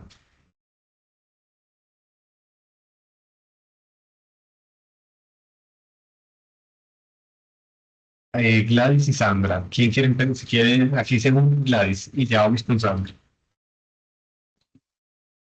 O sea, doctor, que hay algo que usted dijo ahí muy importante y es, por ejemplo, cuando nosotros cuidamos a una persona con demencia, en el progreso se ve mucho el mutismo, que es que ellas empiezan a no hablar. Y uno hay veces, o sea, en esta información que me está dando usted, uno hay veces como cuidador piensa que es que esta persona está enojada conmigo, o no quiere, bueno, que está indispuesta conmigo, ¿no? Y en sí entonces es un síntoma también de la demencia. Y que sí, progresivamente aparece y lo mismo, el mutismo sí, no necesariamente responde a que ellos no quieran, sino que han perdido su capacidad. Uno lo ve incluso desde casos muy leves. Los cuidadores dicen, los hijos, los familiares dicen, es que no, ella era una persona muy activa, hablaba mucho, le gustaba hacer reuniones sociales, pero ya vamos a una visita, vamos a una fiesta y pues ella o él no dicen nada. Se quedan ahí, no opinan, no mencionan nada, pero miren que no es porque no quieran, no porque su cerebro ha perdido la capacidad para articular, estructurar ideas. Cuando uno conversa con una persona, o ahorita que ustedes me están atendiendo, me están respondiendo también, ustedes deben hacer un proceso mental muy grande, deben escuchar lo que yo digo, interpretarlo. Como yo sigo hablando de corrido, ustedes piensan en preguntas, piensan en apreciaciones que tengan sobre lo que yo digo, luego me lo comentan, pero cuando me lo comentan van pensando en qué podría responderles yo. Y ven todo el ejercicio mental que hay que hacer detrás de una simple conversación. Hay que estar atento, hay que escuchar, hay que organizar ideas. Entonces estas personas con demencia pues pierden esa capacidad y se empiezan a aislar. Entonces ya es muy frecuente que no quieran reunirse con otras personas, que no quieran salir, que no quieran participar en la vida social. Es un excelente apunte, Gladys. Listo, y ahora Sandra. Continúa. Doctor, ahí Sí. yo le hago una pregunta corta. Es solamente, o sea, estamos hablando que es de mutismo en las demencias, no tiene que ser Sí. exclusivamente en Alzheimer, sino en las demencias. En las demencias en general, pero miren lo que nos decía ahorita, por ejemplo, las afasias primarias progresivas, que son otro tipo de demencia, otro grupo, el primer síntoma tiene que ver con las dificultades para hablar. Pero entonces no es cualquier dificultad, sino dificultades que son tan fuertes y tan frecuentes que limitan al paciente y que impiden hacer las actividades que normalmente hace. Muchas gracias, doctor. Y ahí como paréntesis, pues vale la pena aclarar también, pero es que esto se sobrepone mucho. O sea, miren que un paciente deprimido que no necesariamente tenga una demencia puede tener un autismo también. El estado de ánimo también interfiere, el interés que una persona tenga. Entonces, sí, o sea, digamos, es amerita que uno evalúe el síntoma como en el contexto del paciente. Claro, por ejemplo, ni los adolescentes, cuando un adolescente tiene demencia, pues un adolescente, si no le interesa algo y si no le llama la atención, no le motiva, pues no va a hablar y no va a opinar y no va a decir nada. Y ellos son calladitos, son muy puntuales a veces. Eh, pero entonces es eso, tiene que ser, uno evalúa el contexto y mira pues en qué aspecto aparece ese mutismo y qué tanto impacto genera sobre la vida diaria. Listo. Listo. Gracias. Ahora Sandra. Doctor, ¿qué más? Doctor, dos preguntas. ¿La demencia vascular también está en este grupo de demencias degenerativas? Esa es una pregunta. La segunda es personal. El caso de mi madre, mi mamá estuvo hospitalizada pues por un exceso que le dio en la piel un nacido y desde eso mi mamá quedó en una depresión porque mi mamá ya no quiere caminar, habla muy poco, que yo quiero saber si ese estrés que ya está presentando varios síntomas también la puede llevar a una demencia. Estamos en consulta esperando autorización de neurología, pero llevamos 2 meses y hasta el momento pues no hemos tenido respuesta. Entonces quiero preguntarte, doctor, si un estrés severo, ella manifiesta que no le provoca nada, que no quiere nada, que no le encuentra ya sentido a la vida. Entonces, y hay veces habla incoherencias, hay veces no distingue como entre el día y la noche porque no le gusta salir de su habitación, habla muy poco. Bueno, entonces, como eso, doctor, muchas gracias. Listo, perfecto. Entonces, sí, la primera pregunta, sí, la demencia vascular hace parte también del grupo de las enfermedades neurodegenerativas. De hecho, la demencia vascular, que no la mencioné, pero es la segunda causa más importante, es la segunda causa de trastorno neurocognitivo mayor a nivel mundial. Eso vuelve a esa enfermedad muy importante y es bien relevante porque la enfermedad de la demencia vascular se relaciona en muchos casos, hay unas formas genéticas, pero en la mayoría de los casos se relaciona con factores de riesgo cardiovascular. Entonces uno ve que pueden ser personas que tuvieron diabetes durante mucho tiempo y no la controlaron, hipertensión durante mucho tiempo y tampoco la controlaron, la dislipidemia, el colesterol o los triglicéridos altos, el sedentarismo, el bajo nivel de actividad, la alimentación inadecuada influyen. Entonces miren que, por ejemplo, en el caso de la demencia vascular, hay unos puntos de intervención importantes. Probablemente no, hasta el momento no podemos con total garantía prevenir que nos dé o no Alzheimer, pero con lo vascular sí hay unos puntos para intervenir, que están relacionados con cambiar estilos de vida y pues apuntar a unos estilos de vida más saludables y controlar las enfermedades. Ahora, relacionado con la segunda pregunta, la depresión. Hay unos factores que se reconocen en cuanto a la demencia que explican casi que el 60% de lo que causa la demencia. Y entre esos factores hay unos factores que me parecen muy interesantes discutir. El primero, relacionado con el caso de tu mamá, pues tiene que ver con la depresión. Entonces, el caso de tu mamá hay que verlo con muchas pinzas porque hay varias cosas. Ella tuvo una hospitalización, ella tuvo un evento que pudo haberla afectado emocionalmente y eso pudo haber ocasionado una depresión. La depresión como trastorno puede tener problemas de la memoria, puede tener esos síntomas que me estás comentando.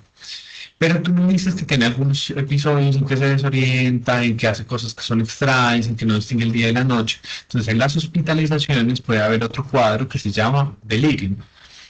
El delirium es un cuadro en el que no hay propiamente una demencia, no hay una neurodegeneración, pero el paciente por una serie de factores, como puede ser una hospitalización muy larga, la exposición a ciertos medicamentos, pueden tener problemas de la memoria, la orientación, la planeación, la cognición social, que es como la forma de relacionarse, o síntomas afectivos, mucha tristeza, mucho llanto, ideas de muerte.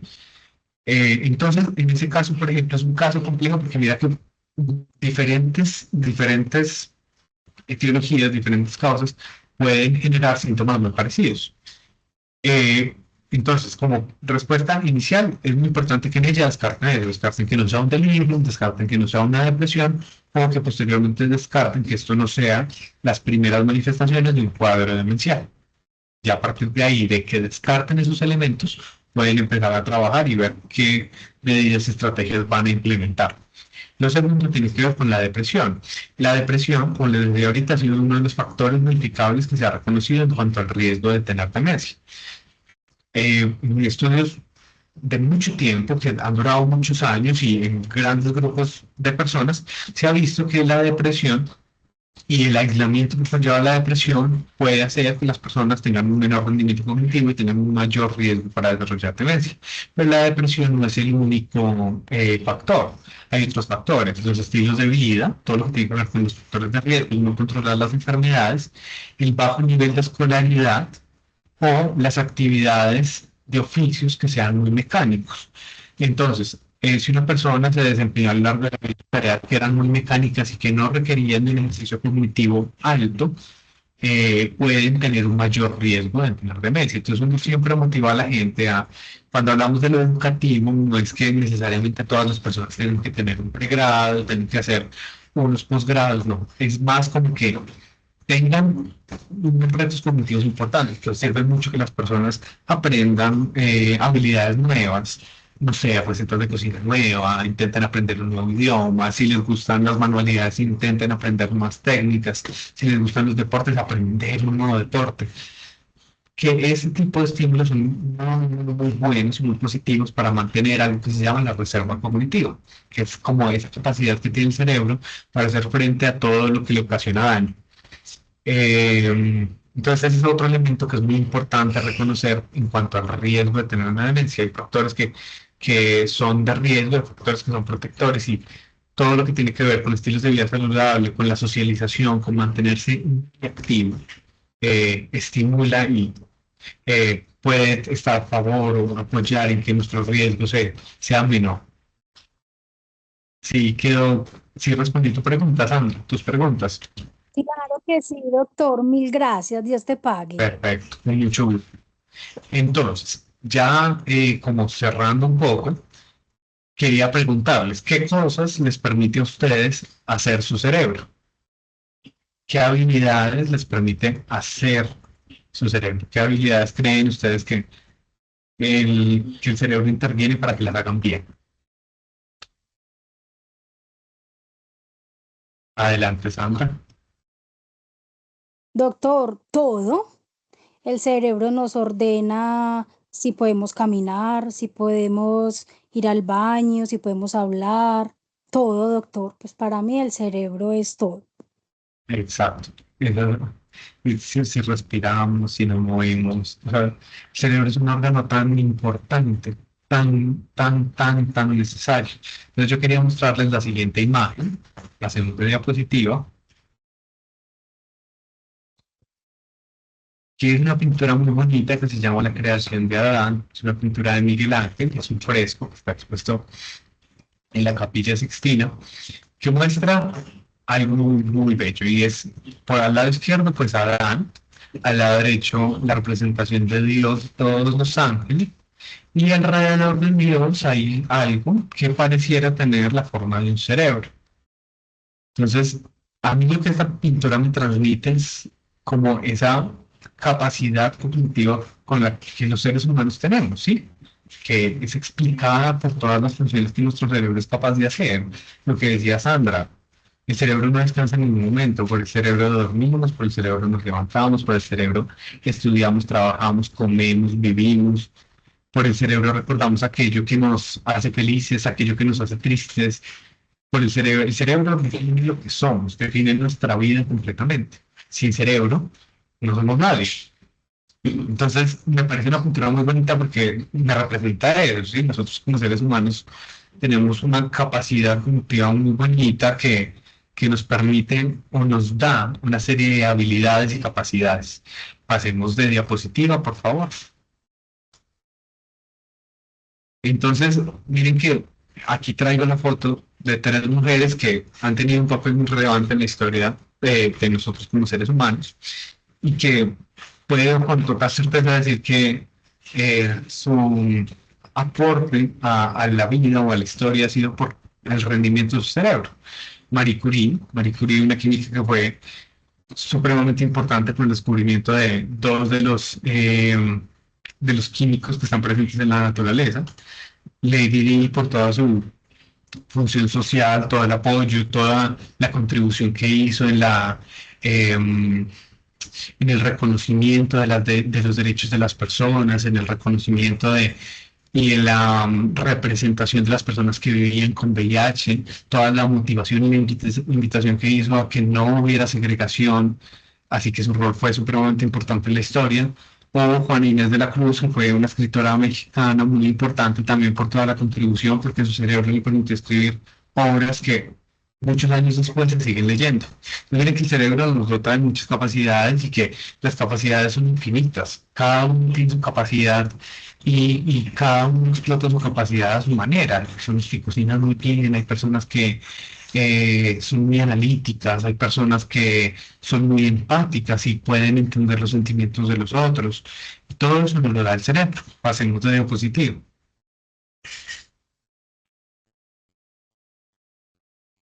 Volvamos a pasar. Pero entonces, si quieres, si pasemos que se termine de ver toda la imagen, cuando aparece la demencia, nuestro cerebro va muriendo, nuestro cerebro ya no logra rendir y apoyarnos en todo aquello que queremos hacer. Entonces, esa forma y esa representación de las etapas de la demencia la quise traer con estas pinturas muy bonitas de un pintor norteamericano que apenas supo que le hicieron su diagnóstico de enfermedad de Alzheimer, empezó a retratarse año por año. ¿Qué diferencias notan entre los retratos que él hace de sí mismo?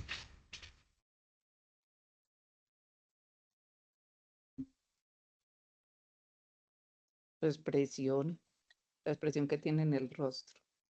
La expresión, ¿qué más? Deterioro físico. Sí, más deteriorado. ¿Qué más ven? Una tristeza. O la tristeza, sí. Y miren algo que me No, parece muy hola. llamativo. Sí, hola. Por decir, yo que veo en la imagen, así como lo que usted nos contaba, que las personas se veían en un espejo y entonces entre eso veían el deterioro de su cara. Por decir, ahí en las ilustraciones, él va mirándose, pues él se va dando cuenta de que en cualquier momento ya no va a ver su rostro. Por decir, la última imagen ya muestra que no se ve.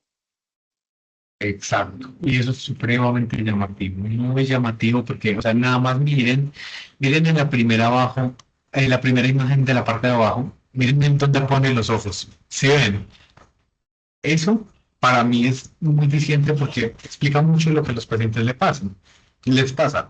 Ellos dejan de tener movimientos que son precisos, cometen errores comiendo, usando los cubiertos, cometen errores haciendo cosas que, lo que les digo, que en nuestra percepción parecen cosas muy sencillas, abrir la chapa, abotonarse, subir un cierre, pero miren lo afectada que está la representación que ellos tienen del mundo, que eso explica mucho de por qué no lo pueden hacer. Y miren que conforme vamos pasando las imágenes en la parte de abajo, pues él ya no pues su cerebro ya no es capaz de descomponer los elementos que tiene una cara. Tiene el contorno, pero ¿dónde están los ojos? ¿Dónde está la nariz? ¿Dónde está la boca?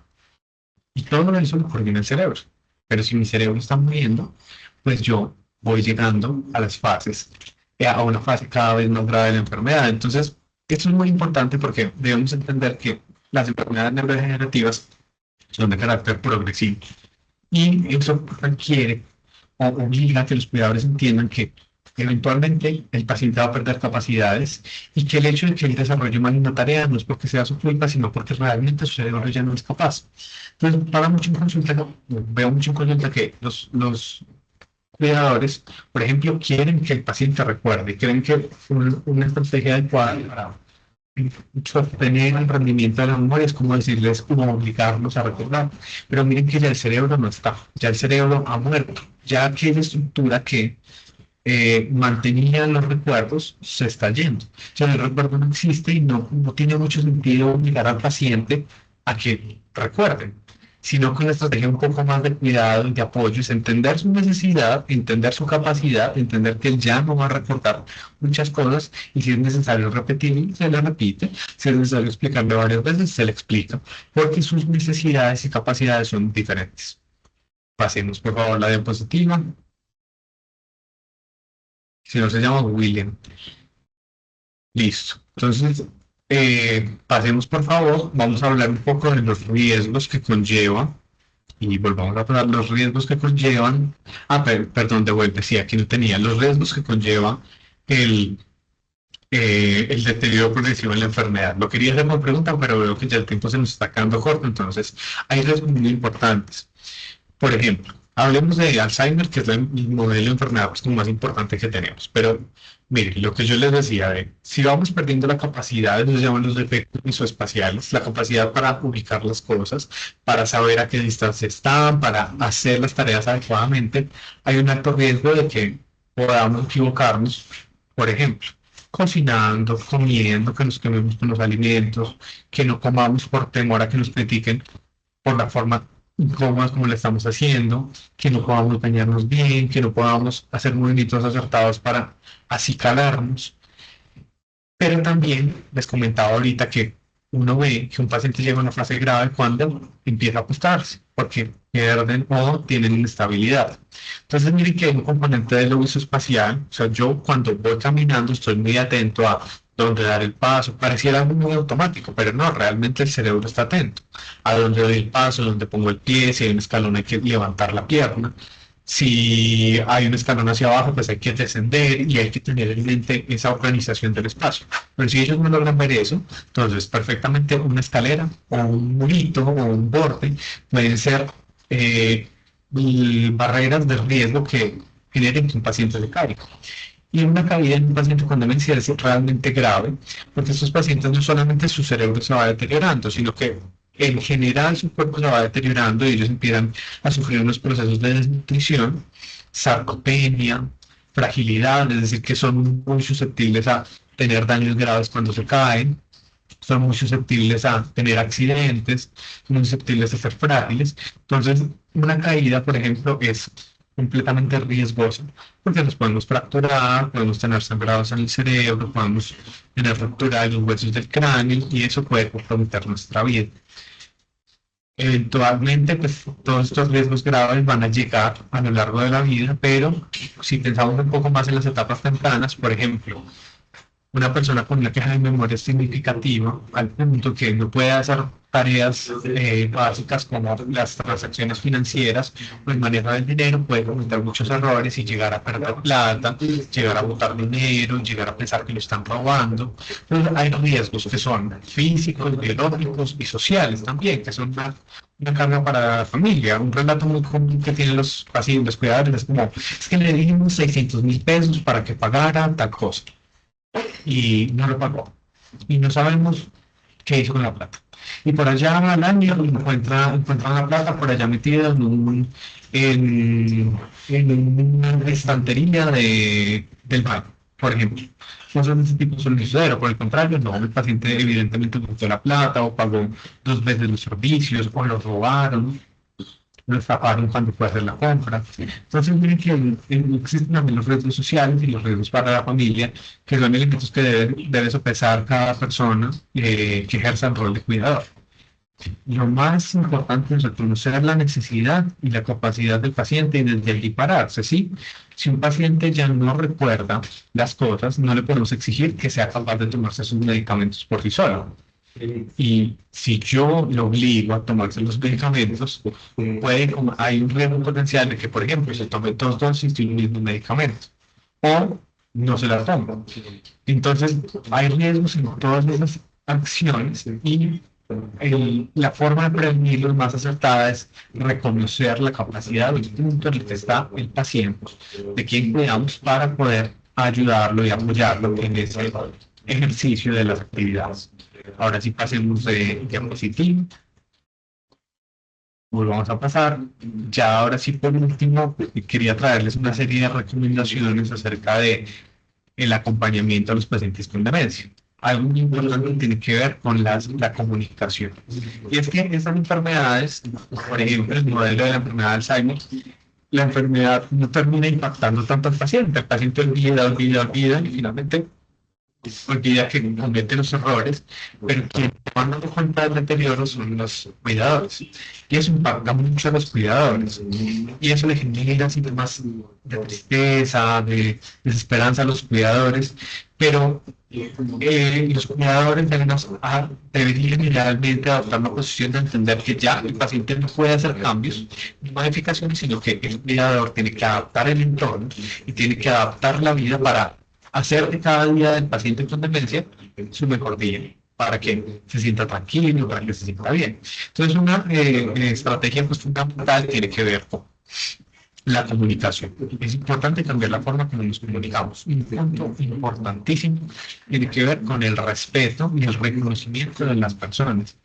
No sé si han visto de pronto que hay adultos mayores a quienes les molesta que los traten como niños.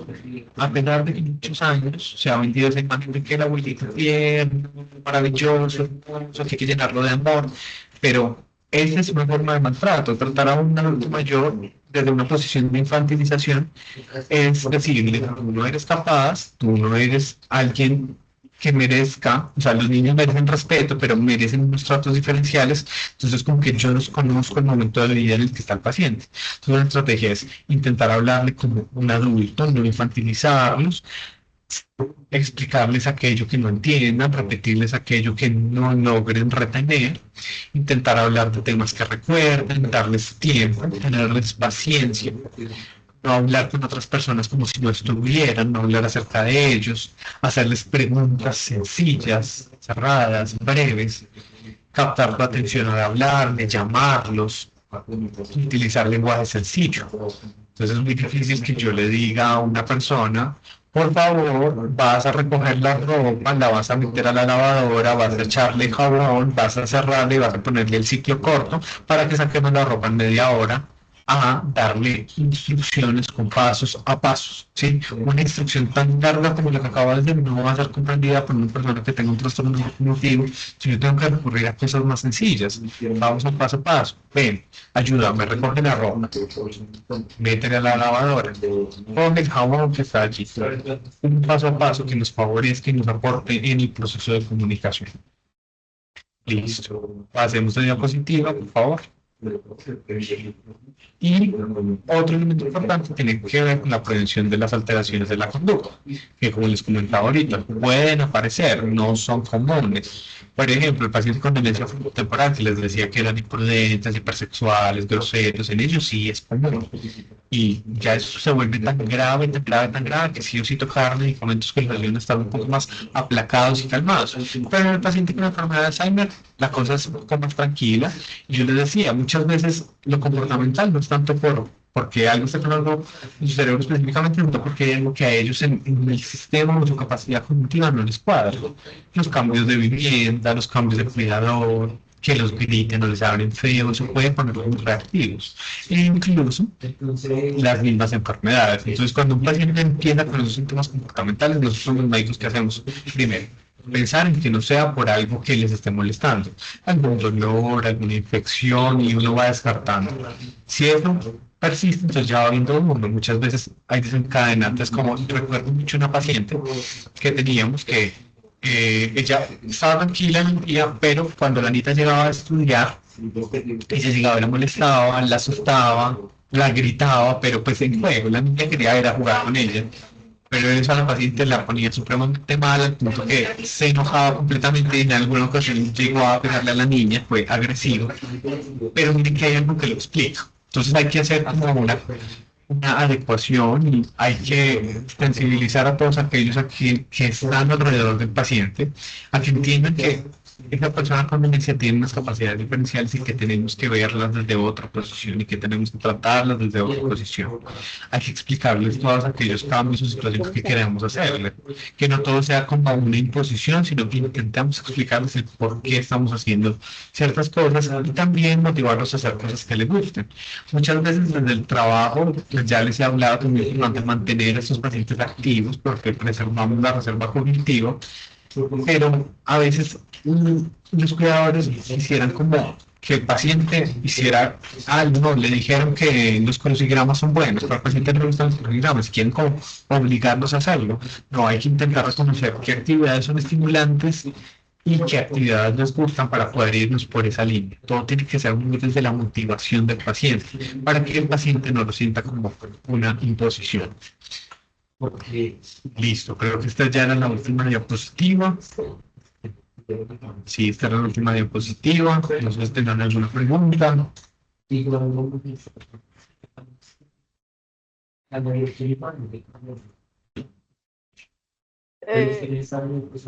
Muchas gracias. Jonathan, Sí. la charla queda grabada en alguna parte, pues en... No sé.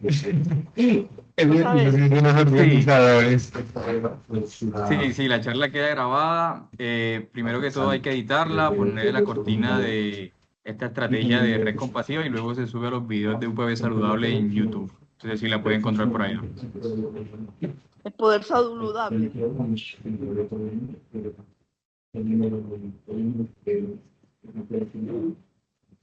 Sí, de red saludable. Sí, y no, pues les extiendo la invitación para que revisen la página web del Grupo de Neurociencias de Antioquia. Nosotros pues, tenemos muchos proyectos de investigación, invitamos a la gente a participar. La contribución de las personas que son cuidadoras y de los pacientes con enfermedades neurodegenerativas para nuestro grupo es muy importante porque a partir de eso construimos ciencia, estudiamos la enfermedad, buscamos formas de prevenir. Entonces los invitamos. Adicionalmente el grupo también cuenta con algunos talleres para cuidadores, actividades de apropiación social del conocimiento, que las pueden encontrar por la página web o por el Instagram del grupo, que ahí los publican frecuentemente. El grupo también tiene pues, servicios asistenciales y si desean consultar a neurología, medicina general, pediatría o las especialidades que tenemos, pues el grupo también está muy abierto a ofrecer atención médica. Y bueno, me agrada mucho que hayamos podido compartir, les agradezco mucho por la participación tan activa. Y bueno, ya entonces en este caso terminamos esta parte de la charla. Gracias. Sí, claro, doctor, muchísimas gracias a usted por la disposición del Grupo de Neurociencias de la Universidad de Antioquia. Muy formativo todo, muy claro todo, así que sí, muchas gracias por la disposición y la actitud para enseñar. Muchas gracias.